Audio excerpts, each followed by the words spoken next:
Good afternoon, ladies and gentlemen. Thanks for joining us here this afternoon at the Imperial War Museum.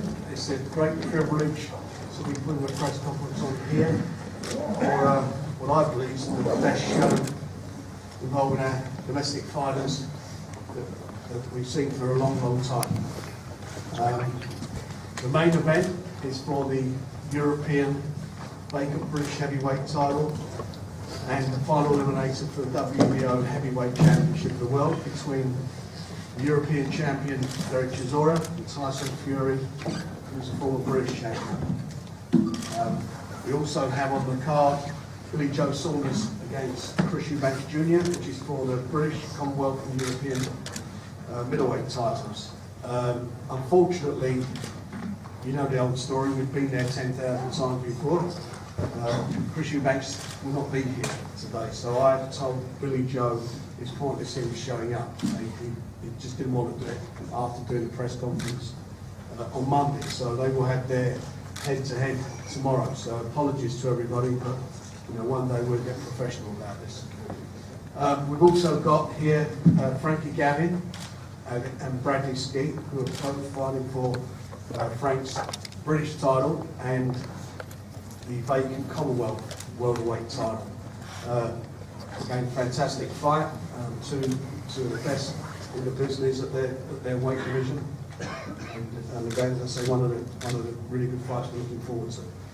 Liam Walsh, the Commonwealth champion, undefeated. He's fighting for the British and Commonwealth title. And Gary Sykes, who is the British champion, unfortunately can't be here. He's had to, and I don't want to go into it, it was a personal thing, but the fight's okay, and he will be there on the night. Frank Buglioni's here. He's got a very tough fight against Andrew Robinson. That's for the vacant WBO European super middleweight title. And we've got many other fights in the card, which I think is going to be one of the best nights we've seen for a long, long time in British boxing.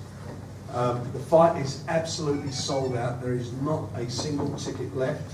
We can't even put any more seats in because there's a problem with the local authorities. So that's great that we've been able to do that.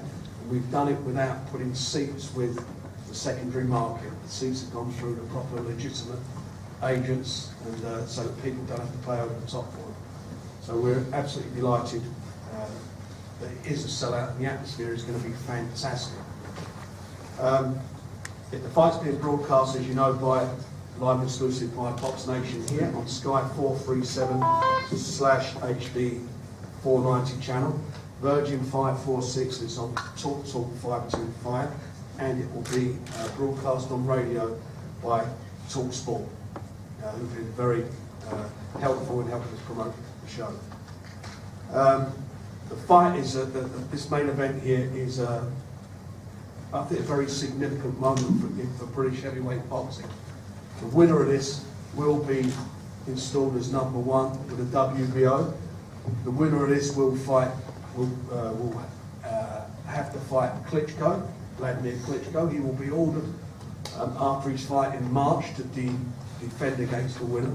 So we have an opportunity of a Brit becoming world champion again. We've got two fine heavyweights here who I know are going to give more than all on the night to get that opportunity. And we work very hard behind the scenes to ensure that happens. So they've got all to go for it.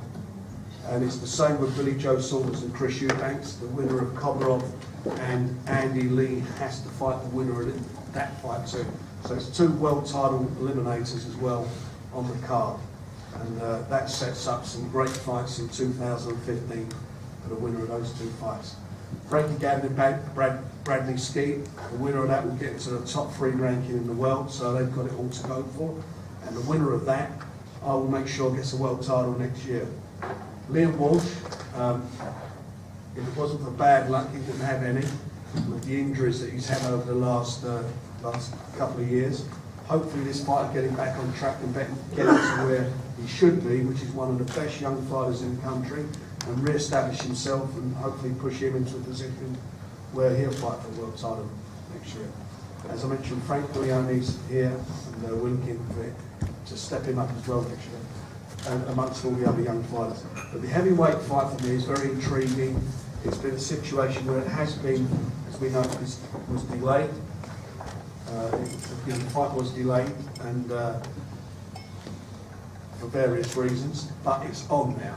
We've got it now. And on Saturday, these two guys will be in the ring, and they're going to give the fans what they want, which is going to be something extra special. Got on the table from my left, Peter Fury, who's Tyson's trainer, Mick Hennessy, his promoter, and we're co-promoting with him this event. And obviously, Derek next to me, and Don Charles, his trainer. Down the front, we've got various guys you see on their name tags. Oh, Mr. Lewis Petit, excuse me, Lewis, but he's there as well, defending his WBA International Super Bantamweight title against Santiago Arione. All the guys are here. I know you've got a stack of questions to ask, so please feel free to do so before I send this man to sleep.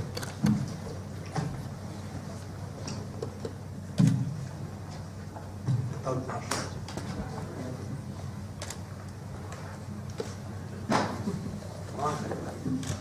All this trouble to get everyone together. Tyson, you're looking very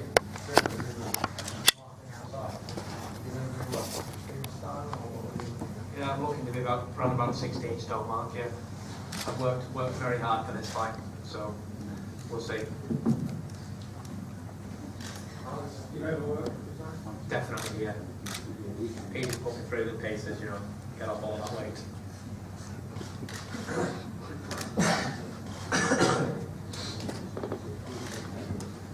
Have you done anything extra special or different in training to lose that weight? Yeah, I've been doing really extravagant things. He's been having me carry him up the stairs every morning and every night as a training exercise. He's been having me running around the park with him on my back. So it's been a hard training camp, really. In the sands as well. You should give that booze up. Yeah. Pulling logs or being tired, like that? Not really. I've been wrestling with my brothers and my cousin Huey there, my big brother Shane, my little brother Huey. Even Mervyn, he's been having a go as well. A lot of wrestling up and down because Derek's going to be coming in, pushing and shoving, so I've had plenty of exercise for that, so I'll be ready. That's about it, really. Derek, have you got any objections to Tyson's luxurious growth? Would you see it? I never noticed it. Hey, it's the new look now anyway, so if myself could grow as fast as that, I would grow it, but I've been trying to grow this for the last 4 years and it's nothing happened. I gave up, so I'm just like, it's a new look. I think everybody's doing it now. Everybody's doing it. Coogan's got it. So, if you got a blonde beard, everybody has. Everyone's got it. Francis had it, I would get it. But it's a new look. So it's not a problem for you in the fight if he has Tyson has it in the fight? For me, I don't know what the rules are yet, but we'll see. When we get to the ruling, we'll just sort that out. Have the board not asked Tyson to shave the beard off? I'll let Frank answer that. They haven't asked me yet, but you know what the rules are. I'm sure they will say it's got to come off. They do that to everybody who has a beard. That's what happens. But we'll see what happens at the rules meeting tonight. Put it on YouTube. So it's out there. Anybody want to sponsor me for that? Contact Mick Hennessy.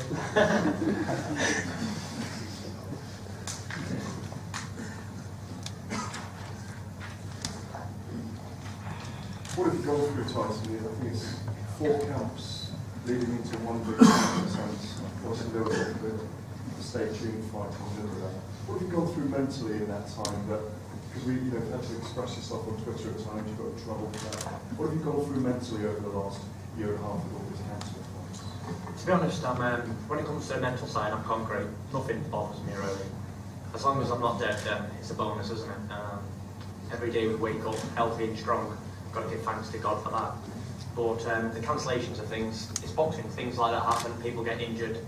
It's nothing I can do. It's out of my reach. But you know, stayed in camp and I worked hard. For fights that didn't happen. So it was one of them things. Just wait for the new dates, and the new dates are here and they've arrived. So looking forward to getting in there Saturday night, put on the show. Thank you. And Frank, what is the capacity of the arena? Is it over 10? I think it's about 18 and a half.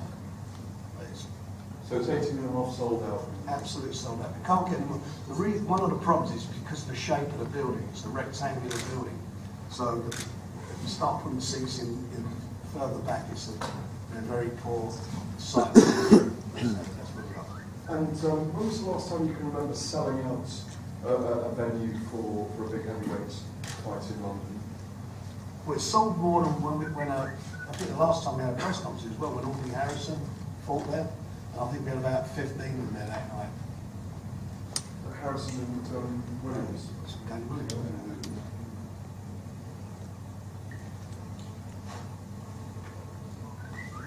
Frankie, how are you feeling out of the second half? I feel great, yeah, apart from my drive around London, just on the way, yeah. So, apart from that, yeah, I feel really good. Obviously, about 5 weeks ago, the weight was easy, I've done the weight all along, so it's been ticking over. This is the first fight, really, like proper sparring for an opponent. People similar to my opponent in size and what they do. So, first, I've really worked on my tactics this time, and my ability and my strengths, not just things like my opponent. I feel great. Do you feel like the fun of defeats out your system there?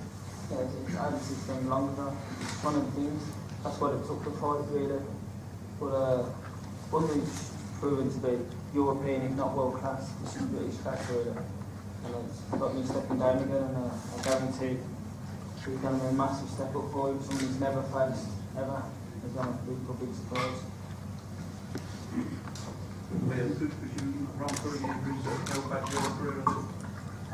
Yeah, obviously I had the car crash when I got the Burns fight. I've had minor hand injuries and a bit of bad luck, timing with family and stuff with other fights, but I'm fit, I'm ready to go now, and I really want to bang on and get my career moving. Like I said, I've been a bit unlucky, but I'm not going to worry about it. I just want to, I'm fit, I'm healthy. I'm 28 and I'm still relatively young now. You see boxers going on older and older. Bernard Hopkins, for instance, in my places, they're all going on to 37s, 40s. You know, I have every intention of still going at them sort of edges as well. So I'm a young 28, and I'm not got no miles on the clock by the Appleby fight, and I'm ready to go now. That's sort of wall. Yeah. There's no speed bumps there, just on it all the way. Yeah. And Frank, have you adapted to training in Collins in Dublin? Yeah, it's been like a dream come true, to be honest. Proven, really enjoying it over there, getting away from it all, focusing solely on the boxing, and just getting some top class sparring and coaching all the way. So I'm really looking forward to the fight. How much have you seen of Andy Robinson? I've seen a few of his fights. I've sat down with Steve and Pascal and watched them and studied them. So we've worked with combinations that we know are going to work. But all in all, my game as a whole has improved, and yeah, I'm looking forward to putting on a very clinical, devastating performance on Saturday. When you went to Dublin, did you go there like a couple of weeks at a time, or have you sort of been back to the This time I've done 7 weeks, and one go? yeah, I come home for 1 weekend in between with the advice of Steve, just to break it up. And the second time I went back, I was fresh, and I went again. And yeah, this is the best shape I've been in my life, and I'm very excited for Saturday night. Is that difficult to deal with, like socially, psychologically, to do that, or you've got to cut yourself off? To be honest, I've always liked boxing, but since being over there and just doing that, I've fallen in love with boxing. I can't get enough of it. So a lot of my friends and family have said, "Oh, do you not get lonely or bored?" But to be honest, boxing is the only thing on my mind. I eat, breathe, and sleep it. So I've had the time of my life out there, just training and growing and improving. You couldn't have a better place to learn, because it's a fighting area. Yes, it's a great gym. It's like the European wild card. Obviously, Pascal's got the influences from America, Steve Collins. So and there's a lot of hungry, determined fighters in there. And last week we had a lot of success come out of the gym. So it shows the training and hard work's paying off. You see the difference in you? Well, I'm in there taking the punches off all the boys are all competing against each other, and that's what's bringing us all on. It's a healthy competition, and it's vicious sparring. It's very good. Bradley, biggest fight of your career, would you agree with that? Yeah, definitely the biggest fight to be. I'm ready for it. Got me mandatory for a reason. I've had some good wins. It's my time to step up. Everything's obviously gone well as expected for you. Yeah, spot on. Great training camp, great sparring. Yeah, everything's on spot.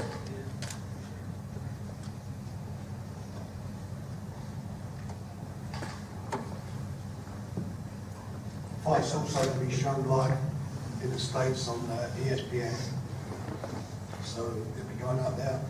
And next month you've got the Stavern and Deontay Wilder fight. So again, there's another avenue for us to explore if we need to resolve that one. There's a lot to go for this anyway. Just quick word, Lewis, great for you to be on this bill as well, great exposure for you. Yeah, I mean, it's massive. Tickets been really easy to sell. Everyone wants to see the big fights, but all the undercard fights could all top a bill or score or something like that. So I mean, it's been amazing. Spots in front of that amount of people is going to be good. A lot of them are like 50-50s, aren't they? There's no. Yeah, I mean, I've been watching Brad train. I keep changing my mind all the way through on who's going to win on all the fights in the bill. So it's one of them. It's healthy, isn't it? Yeah, it's good. How would you say Tyson's comfortable with the delays around this fight? Just what he said, he's gone to agree with it. He's fired up, yes. It's about being fired up for Saturday, that's what matters, and he will be. He's in a good place, he's good. Commiserating about your loss, are we through that? I appreciate that, Jeff, and yes, we're all getting on with the job, and Tyson knows what he's got to do, and hopefully get a good victory in his name, that's it. Derek and Tyson, we know in the Imperial War Museum, actually came in today expecting a war to, so you've got both very quiet today. Do you feel like all the trash talking's been done now, and there's not much more you want to say to each other, or is there more that you want to say to each other? Tyson? I've had maybe 5 or 6 press conferences for this fight. I've done talking, I've done no talking, I've done everything really. I don't think it needs to be sold anymore. Like Frank said, all the tickets have gone, so we don't really have to do much more selling or more killing each other on press conferences or whatever we want to do. But, it is what it is. It's a good fight. We don't need to sell this fight really. I will agree with Frank on what he said about this being the best bill. I believe it's the best bill we've had all year, if not for a few years. Because like you said, the fights are 50-50 fights. And we've got real fights on. It's not like a 90% 10, 90-10 split. This is a really 50-50 event. And anybody can come victorious on the night from all the fights. You're really giving him 50-50 against you, don't you? Well, he's got a pair of gloves on and he's got 2 arms like I have, so it's 50-50 really. I can't say anything else. He said he answered all the questions right. It's a perfect gentleman. We're in the War Museum because Saturday, when it counts, all the talking is to say it's all over, it's all done. Final press conference, weigh-in tomorrow. But on Saturday, it is what it is. It's war. It will be a war of attrition for all these guys because they're all important fights. They're all meaningful fights. They all lead to a bigger picture or a bigger opportunity for all the guys on here. And I can assure you, everybody's caught up in the atmosphere of this. The atmosphere on the night is going to be tremendous. Every one of these fighters have sold a lot of tickets between them.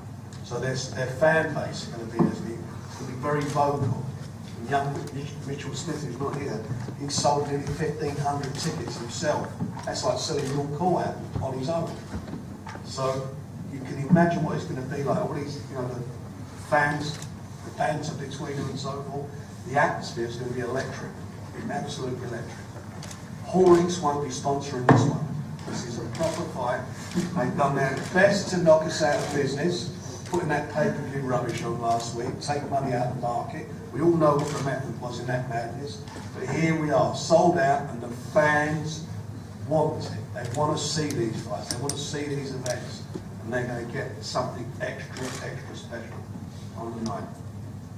Would you say then, in a strange way, the fact that it's been delayed, obviously it was a nightmare at the time when the event gets delayed with injuries and so on, that you've actually had a perfect storm leading into it? Well, I don't know. I mean, I don't like delayed fights because it's not good for either of the guys. And you know, whatever way you want to look at it, through Derek's injury and the terrible tragedy that Tyson's family suffered in their bereavement, it just wasn't meant to be, unfortunately, on that thing. But I've always felt, as much as we would get the last show was in Manchester, I always felt this was a London fight. It was a fight for the capital, and that's what it's wound up being.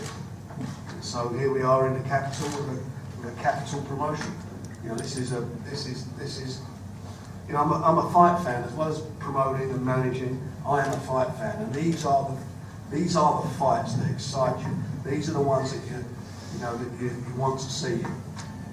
The cab drivers, you know, you're in the back of a cab. Who do you fancy? I fancy this one. You know, and everyone's got a reason why they fancy someone to win a fight.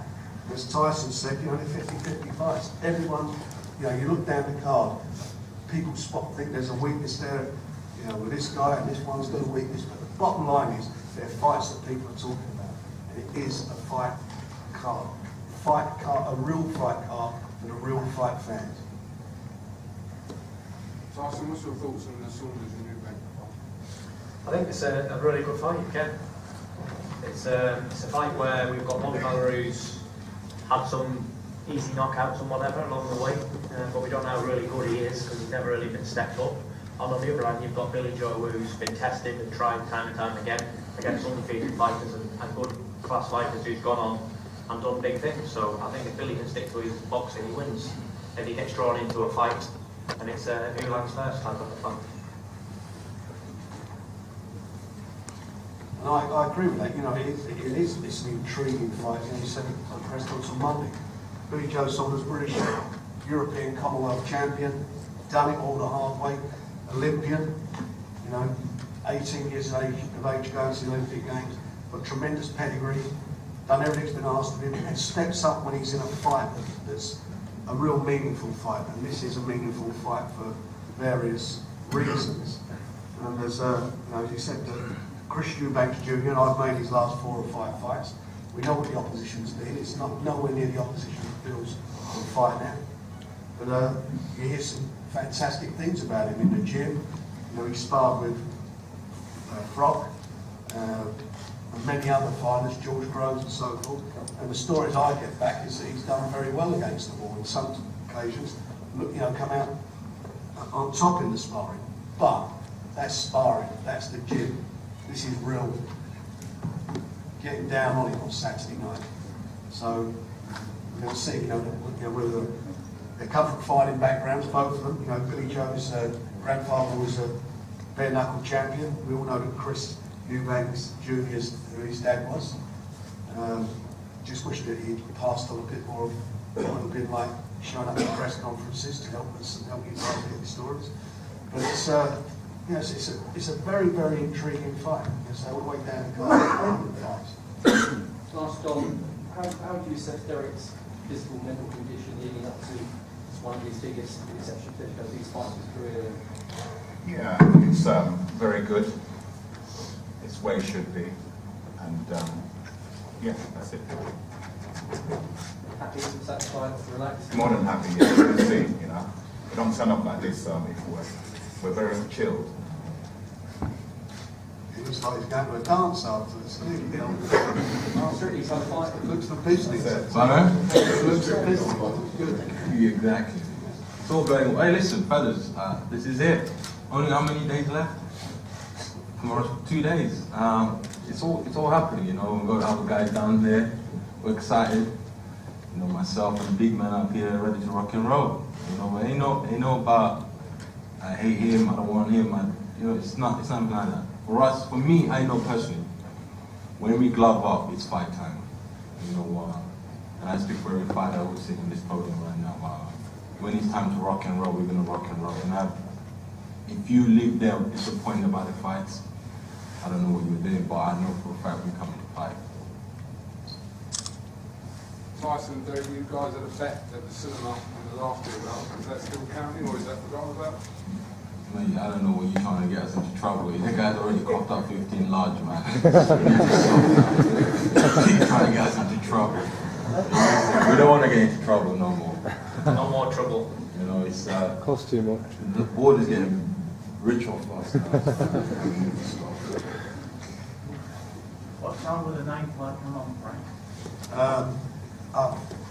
Approximately 11 o'clock. But it depends if the others go short. There is a running order. I hope it's in the press pack, but if not, Richard will hand that out tomorrow away or email it to all you guys later today. But what time does the show start? Sorry? What time does the show start? Unfortunately, it starts quite early. I think it's about 4 o'clock. They show you all the fights on because we postponed the other show. It means we've had to beef it up a bit. So it'll be a long afternoon of night. 4 o'clock. What time? Frank, what time's the first TV show? Sorry? What time's the first TV show? TV starts very, very early. Yeah. It's on sort of around 6 o'clock, something like that. So, How many flights on the bill? sorry? How many flights on the bill? 13. Well, that sounds lucky. So remember that from college, we just shot the bill side around 2 o'clock. I know. The last one on, the last guy on, and we're going to give him the keys to lock up. So that's fantastic. I want to also thank our sponsors, Raven Steel, Coral. If you want to bet, look at the odds with Coral, some generous odds there. Man Up, Jim Webb, and JV Sports. We'd like to get that. And please, if you can, we'd appreciate you can let your readers know that they can subscribe. All the details as we've got there regarding Box Nation. Very much appreciated. Do we have any more questions, or you? Right, sorry. Yeah, listen. When did you guys let you know that they went off the show? I think it was yesterday. What was their reason? Because they've done a press conference and that's it. Oh, yeah. I'm past all that. If I kept on like that, I'm as much hair as you worrying about. That's my headache. So we are where we are with that. They'll be together tomorrow. There's no avoiding tomorrow. I just want to emphasise, Billy would have been here, as he's been for all the press conferences. He's, he is what he is. He's a proper professional like the rest of the guys.